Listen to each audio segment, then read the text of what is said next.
Hello everyone and welcome to Tech Idea. Here we make tutorials on topics that might be helpful to you in one way or the other, and today I'm going to be showing you guys on how to create a WhatsApp group. So as we all know, we want to press on that little text bubble in the bottom right corner. Once you press on that, you want to press on new group.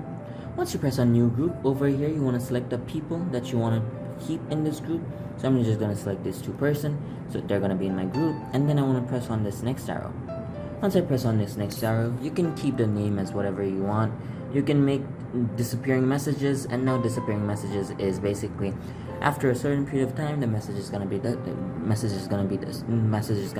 messages will disappear. Oh my god, I cannot speak.